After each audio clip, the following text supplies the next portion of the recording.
After 2.5 long years of waiting, 9 if you start counting from season 1, which I know a lot of JoJo diehards have been, the anime adaptation of JoJo's Bizarre Adventure Part 6, Stone Ocean, has finally been announced. It's got a lot of folks stoked, including this bloke, and chances are good, considering you clicked on this video, that you're one of them. But that may be for little reason beyond the simple fact that it's Mo JoJo, or the slightly less simple fact that it's a girl JoJo this time. Both are valid, of course. Mo JoJo less problems is a universal turn of phrase we're all familiar with for good reason, and any way you slice it, it's pretty dope that Araki took the very obvious representational opportunity afforded by his generational hero concept 2 full decades earlier than Doctor Who, and in half as many generations. There aren't many shonen battle series with halfway decent female supporting casts, let alone leading ladies, so Stone Ocean is bound to stand out in an exceptionally crowded field. The few shonen anime that do focus on heroines tend to be pretty awesome, at least when their adaptations aren't shitting the bed with half-assed rushed endings, but that's a slim possibility for a series that's already run as long as JoJo has, and Jolene Kujo specifically might just be the coolest heroine in shonen manga history. That said, there are many more reasons beyond that to be hyped for this anime, which I'm about to lay out for you in spoiler-free fashion, starting with its story and setting. As you may have guessed from her name, Jolene Kujo is Kujo Jotaro's 19-year-old daughter, and if you know how much the third JoJo likes to travel and how little he tends to talk about his family or anything besides evil stand users and dolphins, you can make some educated guesses as to how that might have affected her upbringing. After spending her teens as a rebellious delinquent, cycling in and out of juvie through repeated petty criminal pleas for her father's attention, Jolene tried to clean up her act, but in 2011, she was framed for a murder she didn't commit and sent to maximum security prison. It's worth noting that when this was written in 2000, 2011 was the future. That'd be Green Dolphin Street Prison in Port St. Lucie, Florida, to be specific, the name of which is probably the only reason her dad bothers to visit her there. It's a sprawling island compound, like Alcatraz, only bigger and weirder, because of course it is, and full of stand users in both its staff and general population, because also, of course it is. In fact, it seems like someone is intentionally gathering stand users and stand powers there. Someone with a grudge against Jotaro that Jolene must pay the price for. Someone with a connection to Dio. In my opinion, there are nowhere near enough anime, or stories in general, about prison breaks. Real prisons are terribly dull by design, but in fiction, there are few settings where it's easier to build tension and atmosphere. Prison fights and riots require even less justification than normal shonen battles, and if you, like me, are a fan of heist movies, prison breaks are like the Dark Souls of heists. So there's plenty of appeal to the general story concept behind this part, but Stone Ocean is going to be especially satisfying for longtime series devotees. Diamond is Unbreakable is my personal favorite OG JoJo part, and Golden Wind was a ton of fun, but both stand largely disconnected from the stories that preceded them. Sure, characters from Part 3 make cameo appearances in both, and both parts were technically set in motion by Dio's actions, but not intentionally. They're just standalone things that happened to happen because some stand arrows fell into the wrong hands, and because Dio fucked like half the people he met between waking up and getting aura-ora'd. Stone Ocean is different. Its plot directly follows from the conclusion of Part 3, building on the plans Dio set in motion back in the 80s, and serving as a culmination of every big idea the series has presented to this point. It's the end of the Joestar saga, the last entry in the original JoJo canon, answering long-standing questions and tying off long-dangling plot threads left and right as it hurtles toward a climax befitting a decade and a half of bizarre buildup. Its standing in JoJo canon also positioned it as Hirohiko Araki's last chance to explore the craziest stand concepts he could come up with, and the Supermax prison full of dangerous stand users concept easily justifies every one of those ideas. The prison being in Florida helps too, since it means things can only get weirder when our heroes do finally make it outside. Part 6 contains many of the most fun and creative stand fights in the entire series, and its entire third act is a progressive escalation of end-boss tier high-concept enemy stands that start around the baseline impossible-to-explain insanity of King Crimson and end in a positively mind-blowing manner that I cannot wait to see in motion. If you enjoy animated psychedelia, and if you're a fan of this series, you almost certainly do, this season promises to be an absolute treat for your eyes.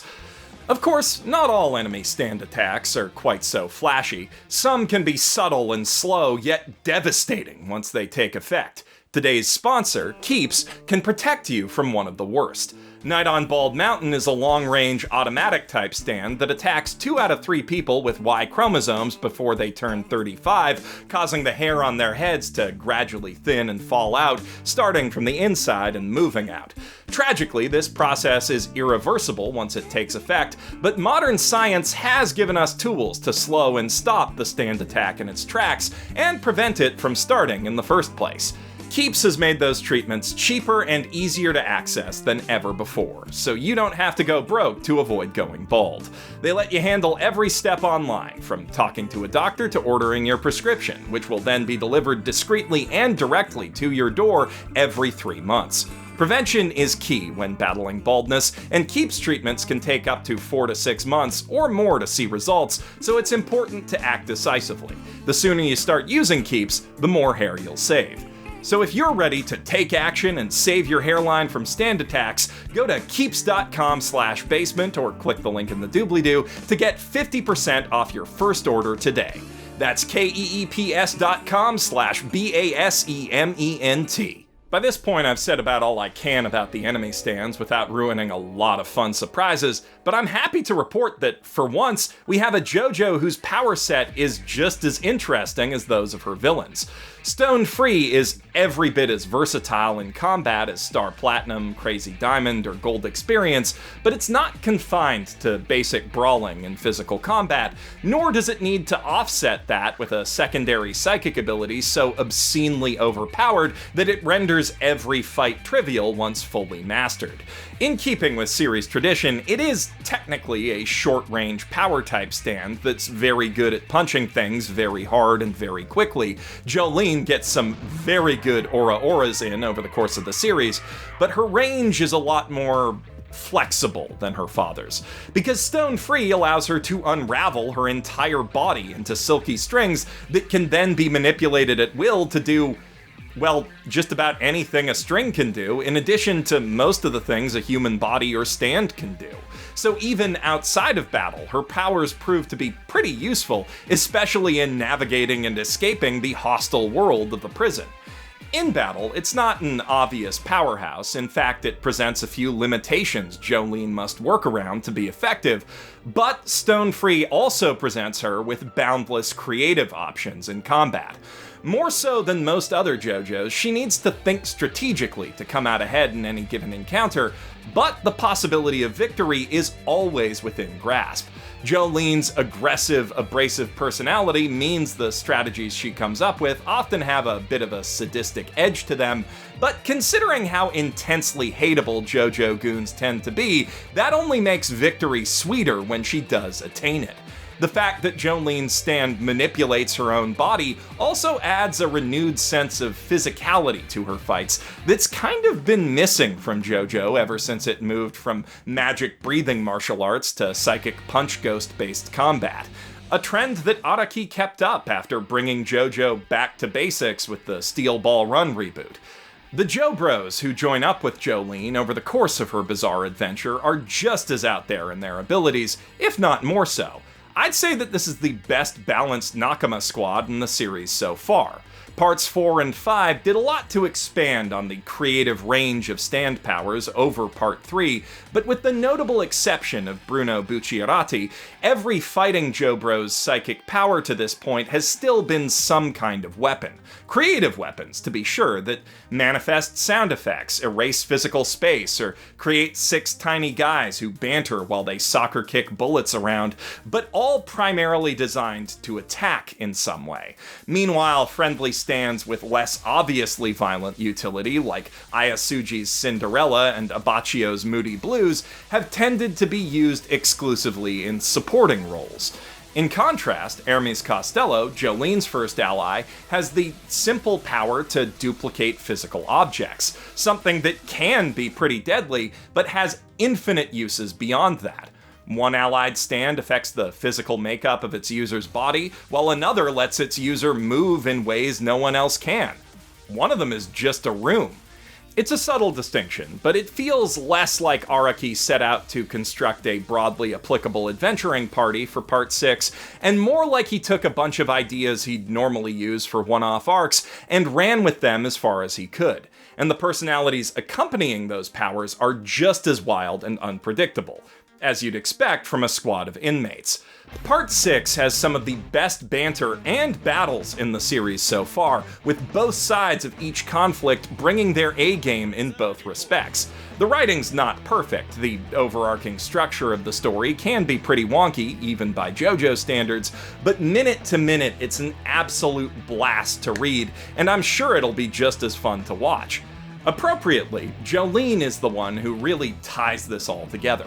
She inherited her father's swaggering self-confidence, and while she lacks great-grandpa Joseph's propensity for profanity, she can be every bit as rude and crude in her own way. She's the energetic nucleus of her friend circle, driving a lot of their most enjoyable interactions, and when the time comes to talk down an enemy, or do worse to them, honestly, I think most of them would be safer and happier on the receiving end of a Jotaro beatdown.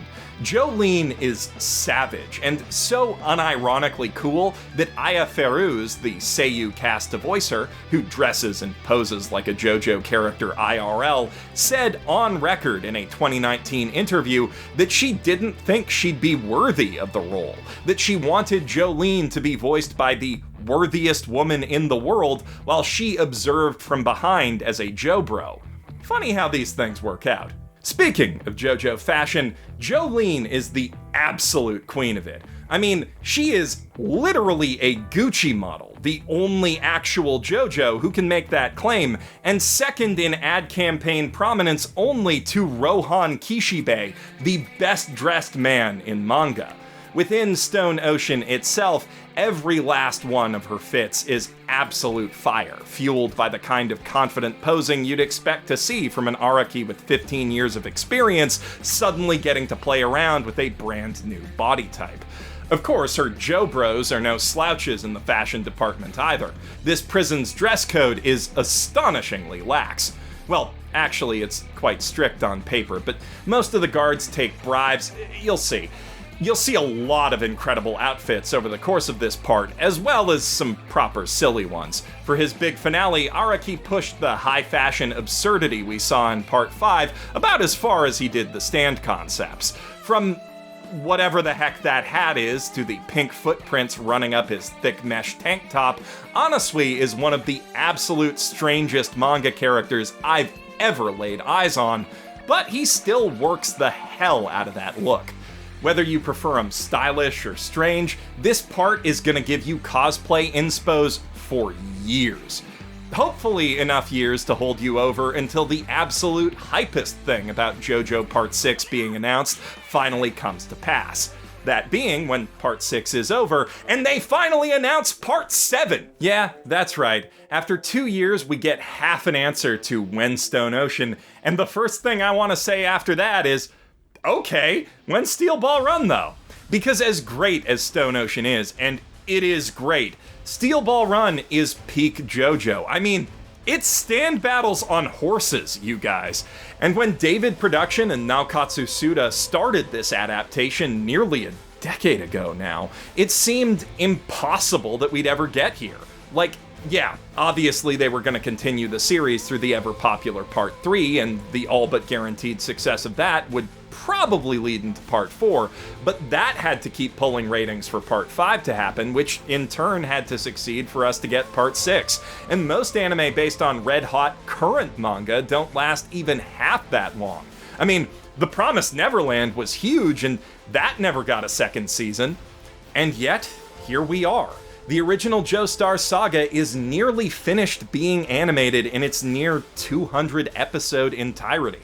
And after that, it's just one more excruciatingly indefinite wait until the anime-onlys finally appreciate the glory, the majesty that is Gyro Zeppeli. And the only other thing I can think to say about that is pizza mozzarella, pizza mozzarella, rella rella rella rella rella rella rella rella rella rella rella rella, pizza mozzarella, pizza gorgonzola, pizza gorgonzola, zola zola zola zola zola zola zola zola zola zola zola zola, pizza gorgonzola.